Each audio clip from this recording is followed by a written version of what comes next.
Okay, so welcome back everyone to the second session of day 2 of the 2025 North American Virtual Reference Conference. I'm Sarah Pate, coordinator of the ASCWA Statewide Virtual Reference Cooperative in Washington State, and I'll be your moderator for this session.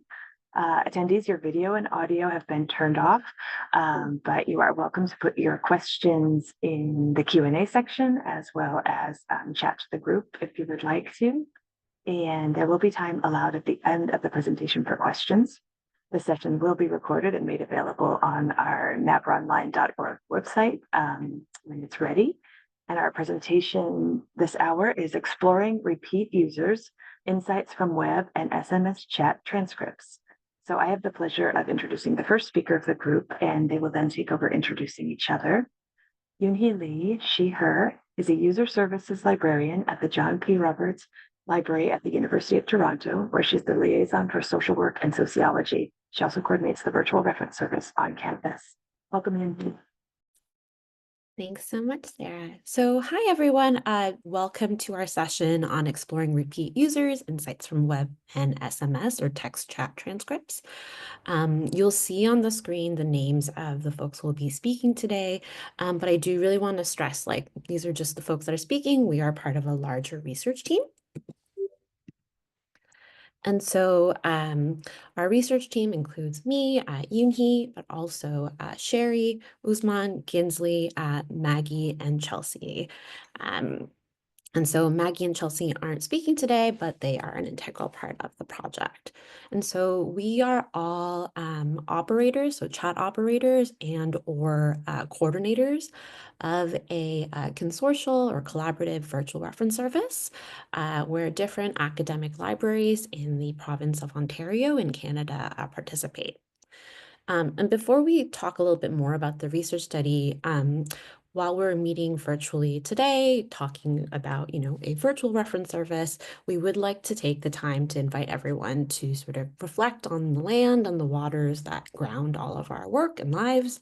The research team collectively are living and working on the traditional lands of the Haudenosaunee and Anishinaabe peoples and nations, including treaty lands for some of us and unceded territory for others.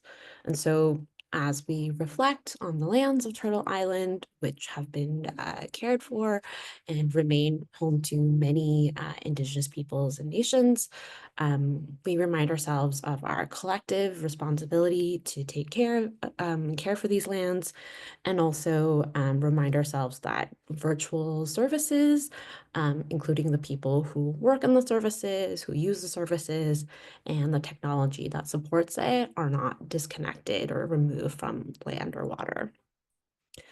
Okay. So now a little bit more about our project. So I mentioned earlier that we were all involved in a consortial virtual reference service. The name of this service is called Ask a Librarian, and it is offered by Scholars Portal, which is a service of the Ontario Council of University Libraries. We offer the service in both English and French, and it involves 16 participating university libraries from across Ontario. The service is hosted on a platform called Library Help, and we offer chat via the web, so it's like a web interface, and some institutions also provide text messaging or SMS reference as well. And if you're curious about sort of, how many chat interactions we see, on average, receive almost 30,000 chats per year. So our project started because we were sort of interested in the following research questions. So one was, what types of reference transactions do repeat users engage in? So for example, are users who repeatedly use the chat service, are they looking for citation help? Is it research guidance, or do they come to the chat with non-library questions? We also thought too, like, do repeat users demonstrate signs of anxiety around navigating the library and research? I think we all kind of had some preliminary assumptions that perhaps some users were coming to chat to sort of get reassurances about their research process and assignments. And when we were sort of digging through the literature about repeat users, we also saw that when talking about repeat use in traditional reference services, like more of an in-person reference help desk, oftentimes repeat use was considered to indicate service quality or user satisfaction. And we kind of were curious about whether that was true or if that translated to virtual reference services as well. And so to answer these questions, we looked at the information seeking behavior of repeat users over one academic year, specifically September 22 to April 2023. And through that, we examined about 1,000 web chat transcripts. We looked at about 200 text transcripts, and those chat transcripts or interactions were from 360 repeat users that we identified during that year. So you might be wondering how we defined what a repeat user is, or even identified what a repeat user is. So for the purposes of our study, we defined repeat users as those who've engaged with chat 3 or more times. So if they've used the chat 3 or more times. And we did that by identifying, so our chat is sort of a anonymous service where users don't have to provide their name or email address or anything like that. But there was an identifier in the platform called guest ID. This is a unique identifier given by the library help platform to sort of each browsing session. And so we use that to identify repeat users for the web and then phone numbers for the text chats. I will note that this guest ID identifier wasn't really perfect. If a user, let's say, cleared their cache browser throughout the year, then they would be assigned a new guest ID. So it doesn't really fully capture repeat users, but we preferred this to other identifiers like IP address because, IP addresses can change, they can be dynamic, and also many users were accessing chat through library computers with shared IP addresses. So that's why we chose the guest ID option. And then we also excluded any sort of chat transcripts that were mistakenly logged by the system as sort of a new chat interaction or a new conversation. So for example, if the chat window was closed because the operator thought, the conversation has now concluded, but a user maybe said belatedly, like, thank you, we didn't include those chats. So how we did the study is we sort of we gathered the chat transcripts from the repeat users we identified and made sure to remove any identifying information. And then we coded the transcripts and we used existing codes that the Ask a Librarian service already uses for chat transcript assessment, such as types of questions or reference questions asked and chat operator behaviors. And we're going to discuss some of those a little bit later.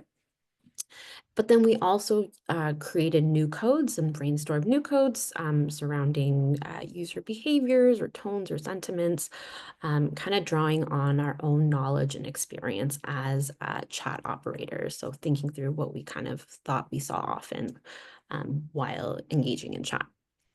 And we also coded for whether users repeated the same question. So if they asked the exact same question more than once, and also whether users use the chat multiple times for the same topic or assignment or project. Okay, so I'm going to now pass it off to my colleague Kinsley.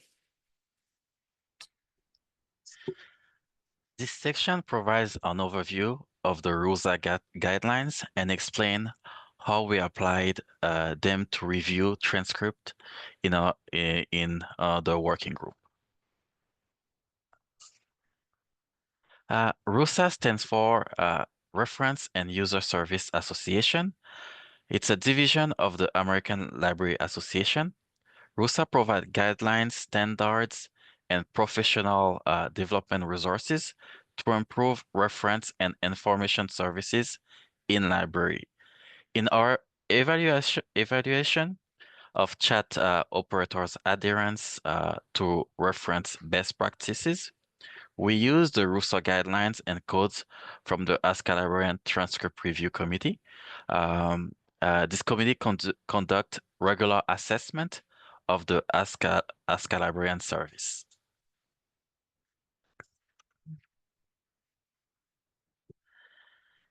Our chat transcript review analysis occur every other year, the one from the committee.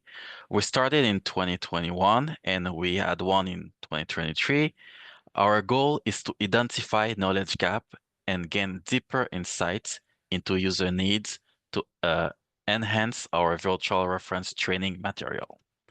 As you can see on the first column, those are rubrics, RUSA rubrics, approachability and trust teaching answering. Moving to the second and third column, those are the transcript review from the transcript review committee. And on the last column, the last row represent our current research, the repeat user transcript review. As you can see, the quality of service through the lens of the RUSA guidelines are similar from throughout our the repeat user transcript review or the work done from the Ask transcript review.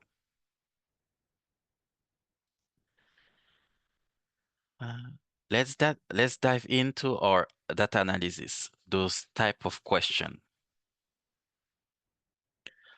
All our chat transcript were categorized within those main topic, either research, for example, help finding source on a topic, non-titles, help with searching, question related with customer service, facilities, hours, branch information, group study room, noise complaint. And on the last topic here or subject, there's other, meaning that we weren't able to categorize it within this those subject. The reviewer will type in a subject.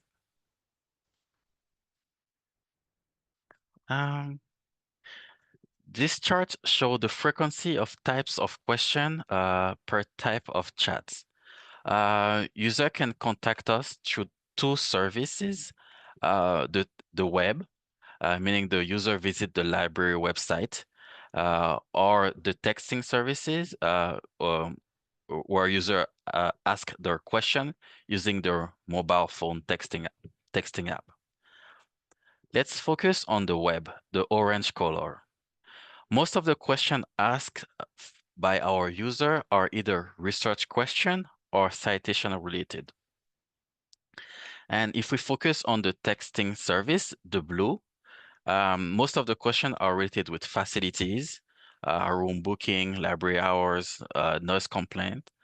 Then come question related with research, and finally, question related with citation help. Those are the three main popular. I will hand it over to my colleague for the next slides. Thanks, Ginsley. So Ginsley provided a broad overview of our quantitative analysis. I'm going to be taking a deeper dive and analyzing the data and what we can perhaps extract from that. So as Ginsley said, unsurprisingly, most of the questions we get on the service from repeat users are related to research. And this can include anything from simple resource lookups like, is this book available? Do you have this article? And it can scale all the way up to advanced search strategies. So students or users, I should say in general, who come with a research topic or topic of interest, and the operator tries to help them find resources, using key terms and advanced search strategies, Boolean operators, and so on and so forth.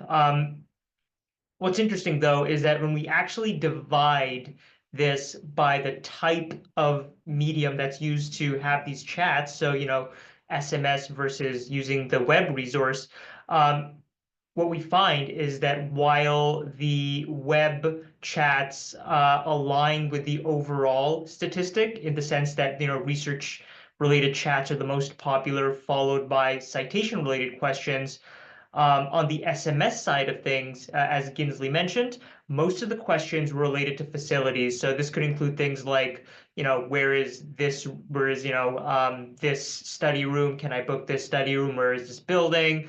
Noise complaints, stuff of that nature. And one perhaps potential interpretation of this is that facility-related questions tend to be more in the moment, on the spot, which is to say they usually require a more immediate resolution, and the need is more immediate as well. So it's more likely that people would be, have more access to a phone, right? You're always carrying your phone versus being able to, have a laptop or sit down and use a computer.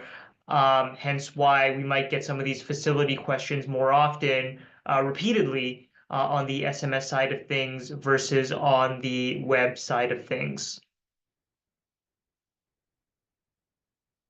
Next slide, Junhee. Thank you.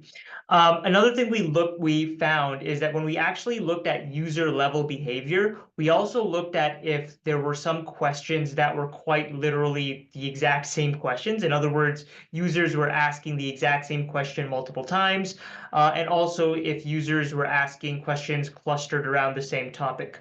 Now, what we found is that in web chats, 38% of repeat users actually ask the same question more than once. In SMS, this number is a little smaller at 29%. Nonetheless, these are quite significant results. Why are so many users asking the same question multiple times?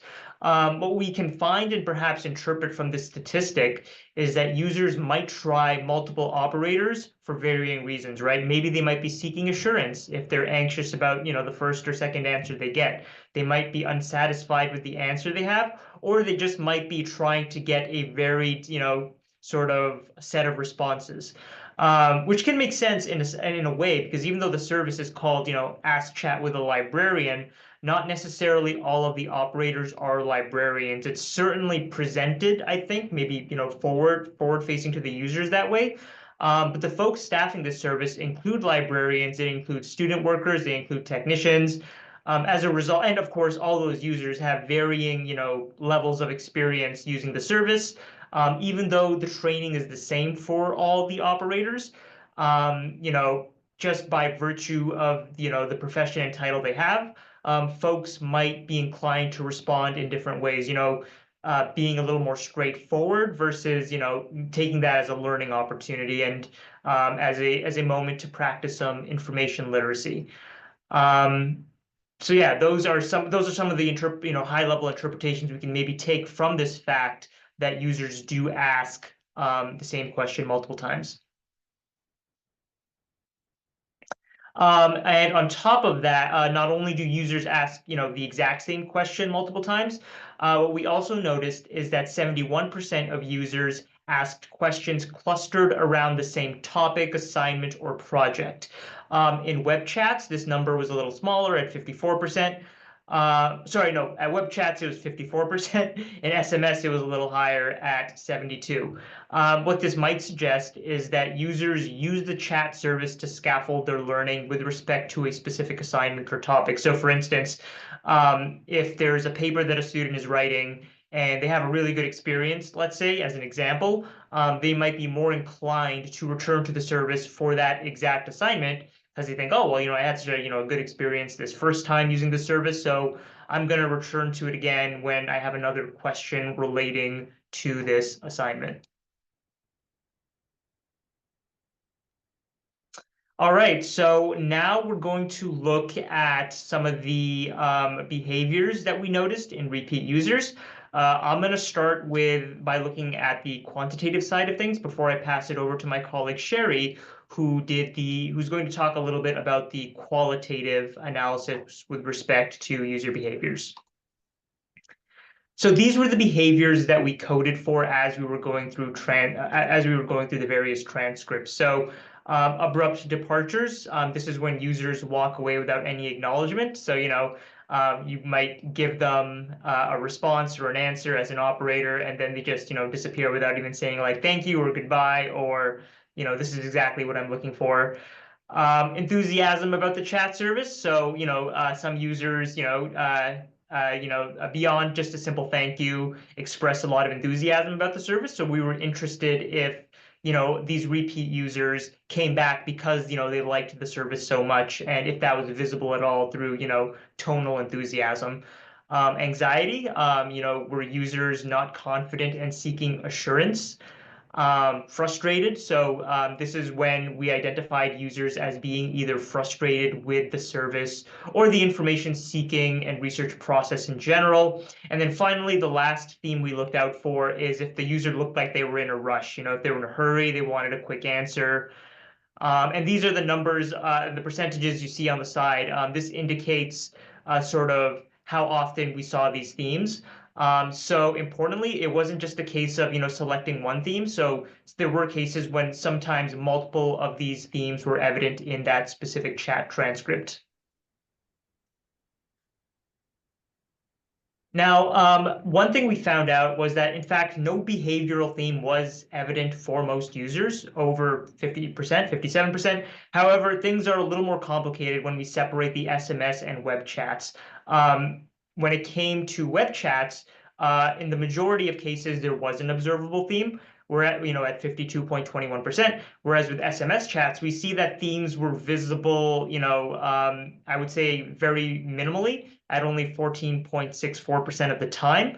What this might suggest, this huge discrepancy is that the web platform allows for a greater level of user expression potentially. And I think that makes, that bears out when you actually look at the chats for the web. They tend to be a lot longer. The web chats are a lot briefer. I guess a potential limitation there in general is that it's difficult to observe tone in text-based communication. And the less text you have, like in the SMS chats, the less opportunity there is to observe those behaviors and tones.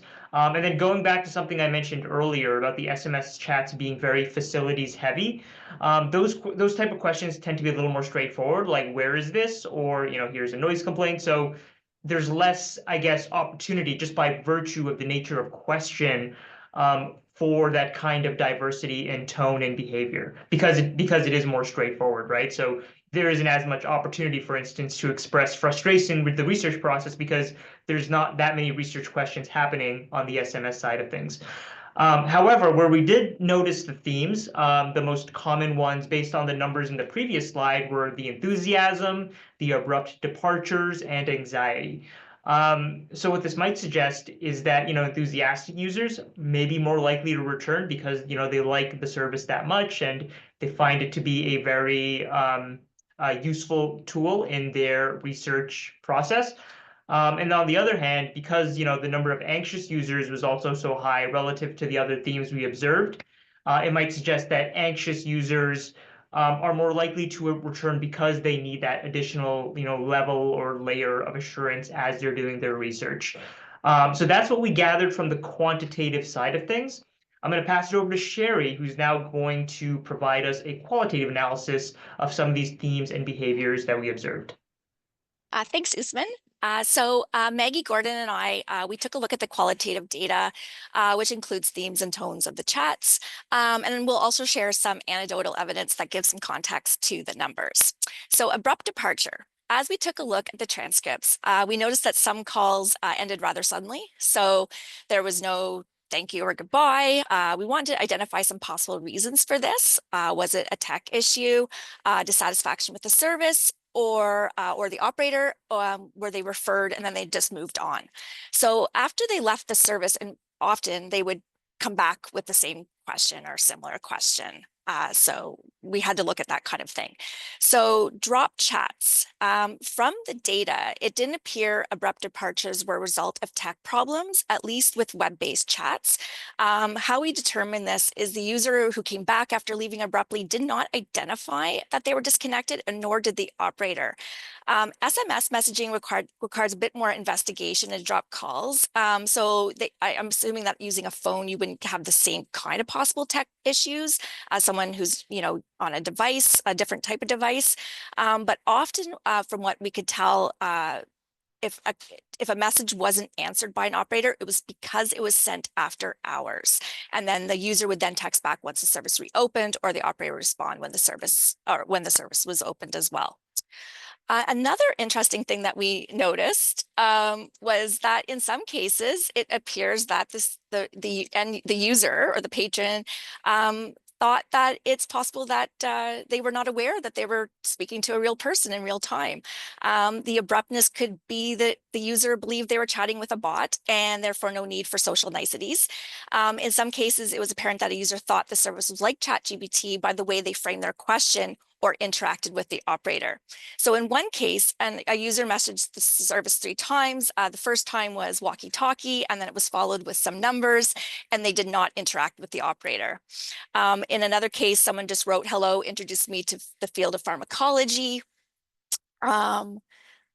Introduced me to books on poetry and literature, and then asking a question as though the operator was a bot, and then wishing that they had actually were talking to someone really talking to someone in person. And then they would be frustrated that they couldn't speak to a live person with their help. And on the slide, you can see the way that the student framed the question seems very chatbot-like, and then they interpreted the questions from the operator as prompts. So we also wondered, when someone left abruptly or curtly, were they dissatisfied with the operator? So there is some evidence that users, when frustrated with an answer, would leave.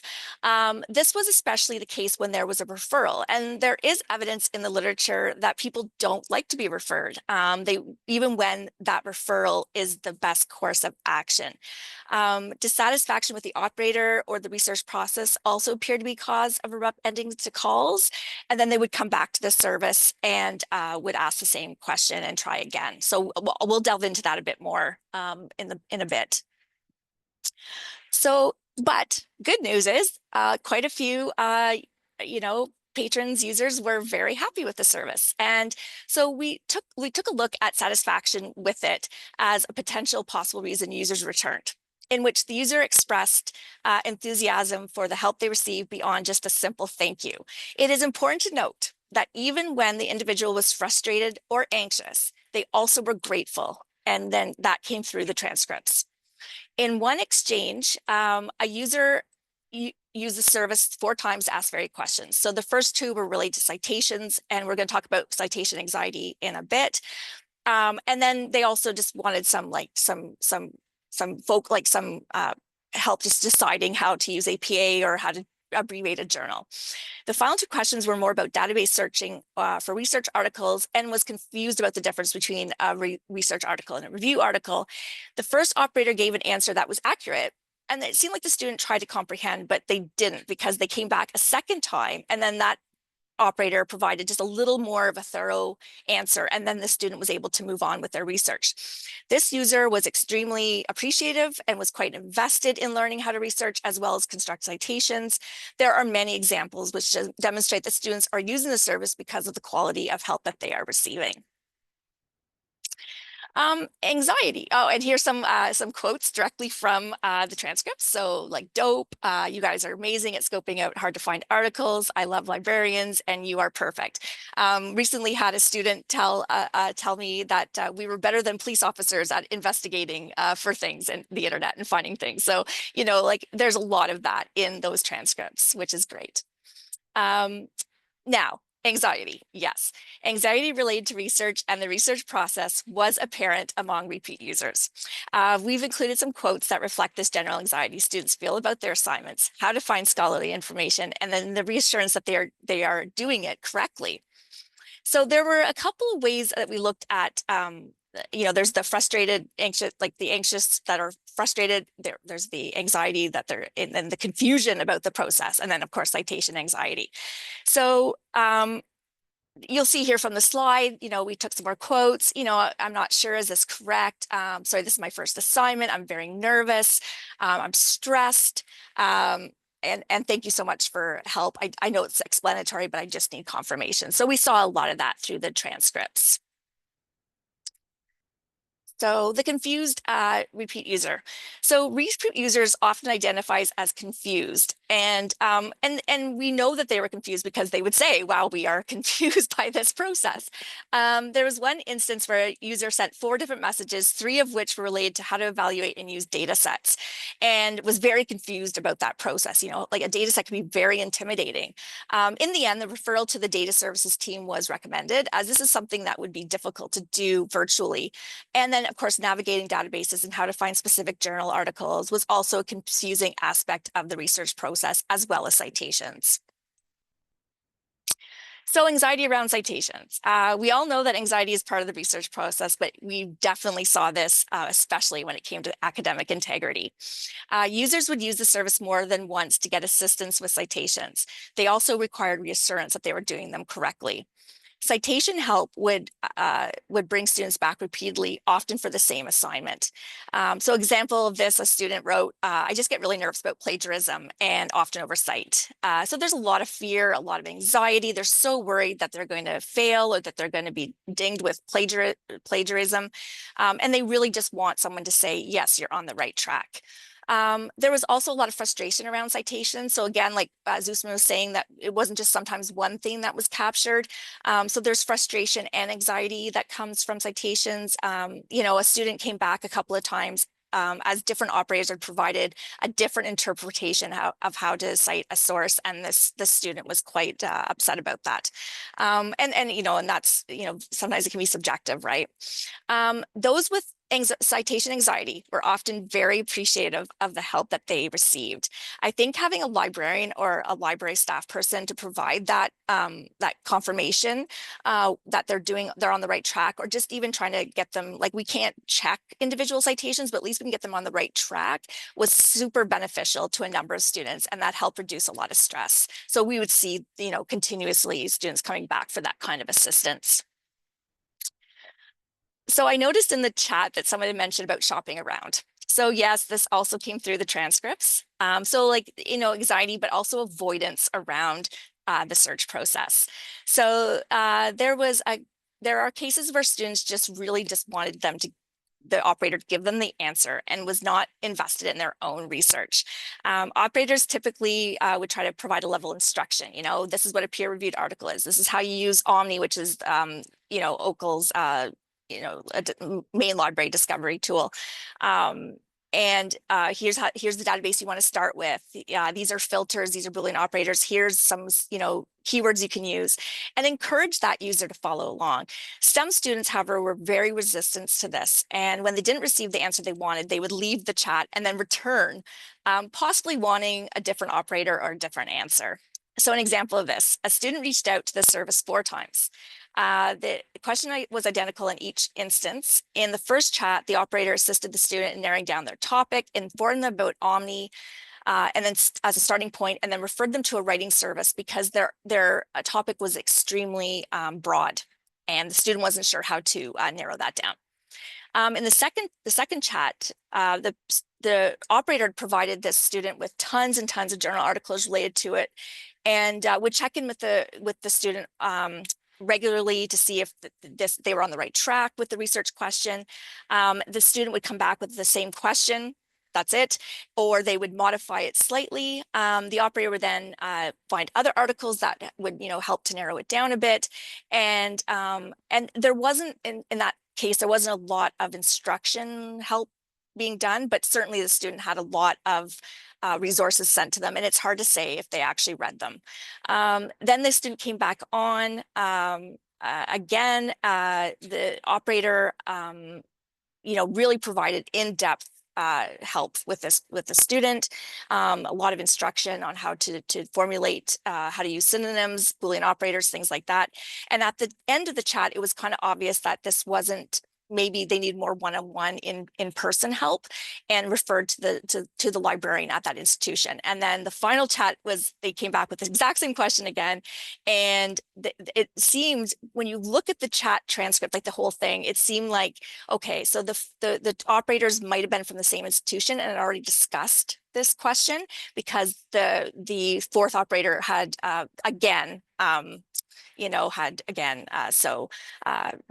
basically repeated the information. And I think too, like, in the chat, and for both the student and the operator, sometimes you can't go any further, and maybe having a one-on-one in person would be really beneficial to students, especially when they have no idea how to start their research. And then you see here too, like, yeah, can you get me articles? I just want articles, that happens a lot, where I just want you to give me articles. Other people just give me articles. Why are you telling me this? Right. So there was a lot of evidence like that too. But I would say it's around the research process and not truly understanding, how to go about that. Students, faculty were frustrated for a variety of reasons, sometimes with the research process, the operator, citations, how to renew a book, problems with connection, other tech issues, booking a study room was a big one, or wondering where their interlibrary loan was. So account-related information. So how do we know they were frustrated? Well, they would literally say they were frustrated. And it was hard for us to figure it. So it wasn't hard for us to figure out that frustration was another reason why students came back to the service. There were examples in the transcripts that the user was frustrated with the operator, whether the operator didn't get what they wanted, which can happen because you're not face to face. And so you don't, it's a bit of a different, it's a challenge, right? Or they weren't doing what they wanted, or when the patron was referred by the operator to someone else or another department. So in one example, student said, I still can't open the article. I just want 2 articles. You're not, and then in the next chat that they came on, they said, you're not helping me. I just want articles. On the slide, this was an interesting case. So in a lot of libraries, library archives staff don't typically work on this service. In this case, student or the individuals would have to speak directly to that staff from that department, and they'd have to either call the archives, or they would have to email. So this went back and forth quite a bit. And it was just like, I just want you to put me through to someone. And when you read the whole transcript, you realize that the person actually thought the people that were writing this were from a different institution in the States, but they thought they were talking to someone in England. So that was kind of an interesting thing, that we don't just get university members, we get people from the outside as well, and maybe they don't really understand some of that either. And of course, in this case, the material was not digitized, so it wasn't like something we just send them a link to it. They would have to go through proper channels to access that information. Another aspect is that we noticed a lot of students were very urgent or rushed. So they needed an assistant immediately. An example of this was a student who said, my assignment's due in 2 hours, and then they came back repeatedly, to acquire information in a very limited time frame. And so, this is difficult. I found articles, but they're not what I'm looking for. I don't have time to wait to get a book from interlibrary loans, etc. So there's things like that. Reserves too was somewhat of an issue. I mean, I can't take that book out. I can only have it for 2 hours. Those were the kind of things that we noticed that students were, a little bit stressed about. Some other observations. So by reviewing the transcripts, study room bookings caused a lot of strife for students from various institutions. So the problem could have been like the online booking form, the lack of room availability, which happens a lot, especially at the busy times, or that they expect that the people on the service can book that room for them, which we cannot do.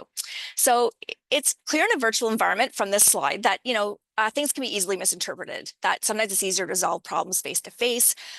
In this example of the slide, it was evident from the chats that the student thought they were chatting with the same operator. So when they came back the next time, they thought it was a continuation from the last chat, but it was actually a different operator. So they didn't have the background that they might have had, you know, if they didn't have the same background. And it was kind of clear, but you read the whole transcript, that they didn't quite realize that. So in this case, they had asked about fourth floor. That fourth floor was under construction at that institution at the time. They came back and asked about the fifth floor, and the operator's like, hey, let me look into that. And there's a little bit of, as you can see, there is some tension in this particular transcript. You can see from the slide. And that can happen, right? I mean, it can be frustrating for everyone involved. Everyone's human. Noise complaints. So as Usman and Ginsley both said, you know, we found more noise complaints in SMS repeat users. Again, a lot easier to use your phone to reach out. A lot of departments, a lot of libraries. What was I going to say with that? Sorry. Oh, it doesn't matter. I was going to suggest something, but anyway. So a lot of the often, I know what I was going to say. So SMS, you only have 140 characters. So it's often harder to do research or ask for research help using that platform. Whereas, you know, if you just say, hey, I'm on the third floor and there's a lot of noise, that's a lot easier to do. So in this case, a student, so this is the big one. This is the 60 plus chats that generated from one individual at one institution. So they had a message ask a librarian over 60 times between February and April 2023 about noise. In the final chat session with an operator from that institution, the student texted twice in a matter of minutes, indicating that there was a lot of noise where they were sitting. So operators who worked with the student previously would have had no way of knowing that this was a persistent issue and causing deep distress for this person. We, the researchers on the study, discussed this, and we had the student gone to a desk in the library in person, which is hard to do, and we recognize that. And you don't want to lose your spot either, right? So that's another consideration. It might have been dealt with sooner, but really all we can do is on chat is to be responsive in that moment. So it's hard to know in a virtual environment what's going on long term. From what I understand, the staff did go up to investigate, and they spoke with the person that was, was having issues. And it turns out where they were sitting was an issue, and that where they were sitting was going to be noisy because it was right near the elevators, and there was nothing they could do about that. In the end, from what I understand, it was completely resolved. The student moved to another area on that floor that was much quieter, that wasn't right, because voices carry on elevators, etc. There's a loud voice booming from that elevator, announcing the floor that they're on. So it was successful. It just took a bit of time to get to that success. So that's it for that anecdotal information. But next, Uni will go over the preliminary observations and future considerations. Thank you. Okay, so we're still kind of at the preliminary analysis stage. So these are just some observations from the results that we just shared with you.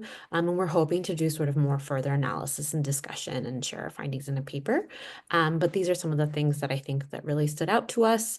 And so again, like to sort of go back to thinking about like, okay, like why do repeat users come back to the service? Like, what are their behaviors? And so we realized many come back to the service because they really love the help that they got. They were using it for scaffolded learning to work on a project. And that was really demonstrated by the enthusiasm that they shared. But it was also clear that users came back to use the service for other reasons as well. So like we mentioned, many repeat users were asking citation questions, and they demonstrated a lot of anxiety about plagiarism and making sure that the citation is correct. Some also kept repeatedly coming back because they didn't like the initial answer that they received. And so that could be because they wanted the research done for them, or they didn't want to be referred to a different service. or be referred to a consultation, or for if they didn't like, let's say, a rule or a policy. And then we also saw that some folks were thought that there wasn't a person behind the chat and it was a bot, so they were engaging, I think, because they thought it was a bot. I think it encouraged them to engage in sort of shorter and more frequent interactions. And then chat was sort of, and particularly in SMS chat, was a really easy way for someone to repeatedly log a noise complaint from their phone. So what does this all mean? We're still sort of discussing implications and trying to figure it out. And we're not trying to draw any big conclusions. And I will say we looked at a large number of transcripts and the data can be quite noisy.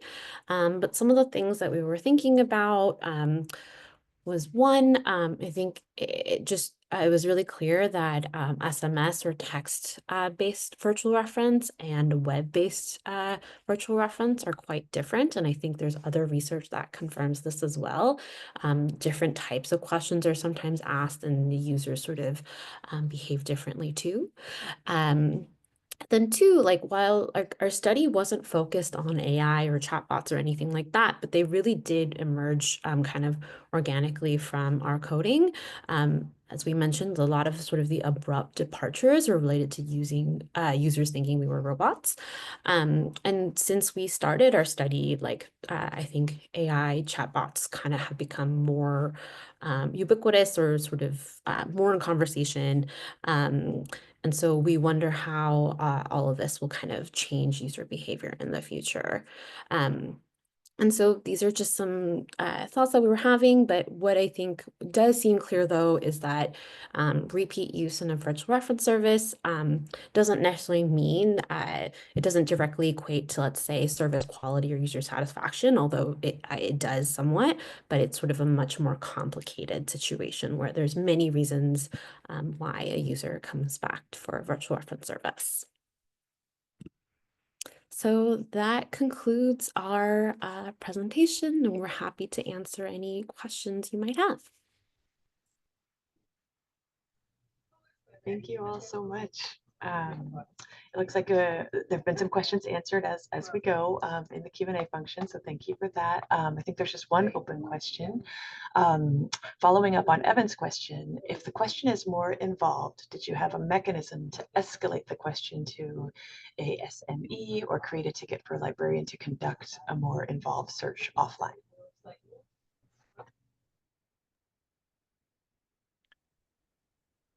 Our library, thanks for the question, Deborah. Our library chat platform doesn't allow for ticket creation, or we don't use this feature.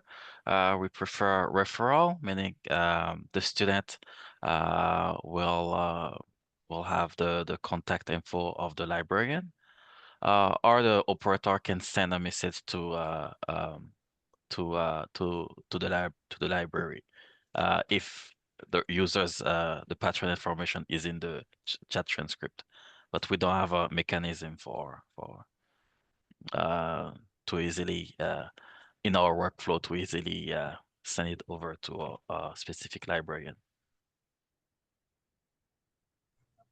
I was wondering if do you have plans to do this again or to incorporate this as part of your transcript review, or are you just,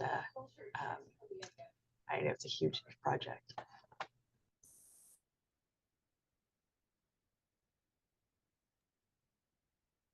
Just to make sure I understand, do we have plan to incorporate the workflow to escalate chat from a ticket?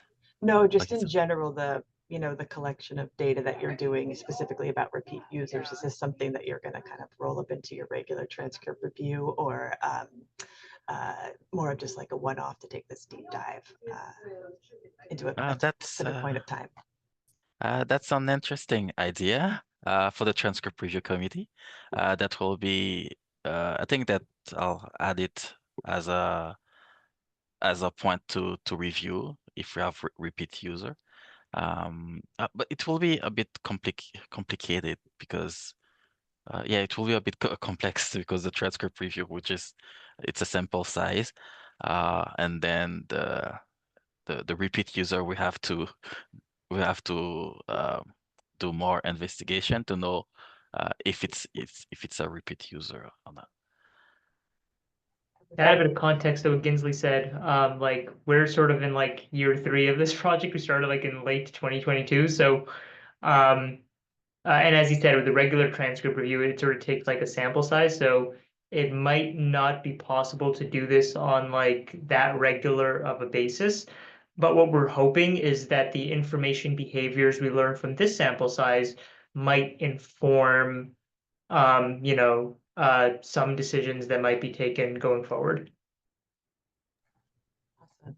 And we're running out of time a little bit, but we've got a few more questions. So let me get at least one combined question in before we have to go. What was your biggest surprise that came out of the research? And also, do you foresee any changes on how you provide service based on your findings?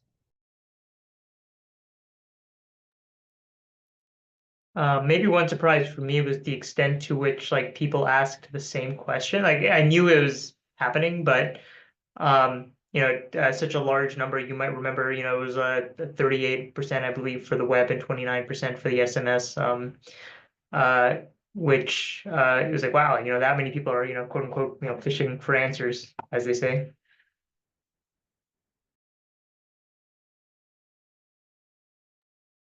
And I also knew that we were, that some people did think we were more like ChatGPT, but I didn't realize until we saw the transcripts from that time period that it was more than I thought it was going to be, and even when so we end up changing, some of us end up changing our introductory thing, like, hi, my name is Sherry and I'm a real person kind of thing. And then, to identify that, yes, we are real people and we are here to help you. And that, we're doing, yeah. So that was what came out of that for sure. At least with me, that's why I end up changing mine to that. Yeah. Okay, thank you so much.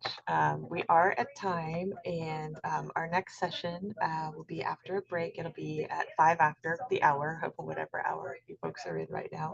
It's our lightning talk about ticket black holes and chat interface reference anxiety, as well as another lightning talk on cultivating chat expertise, which is a focus on training. So I hope you'll join us for the next session. And thank you so much for everyone for being here and for presenting today. Thank you.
Hi, Pamela, Jen, Aaron, and Kristen. Thanks for joining us. I will promote you guys as co-hosts here.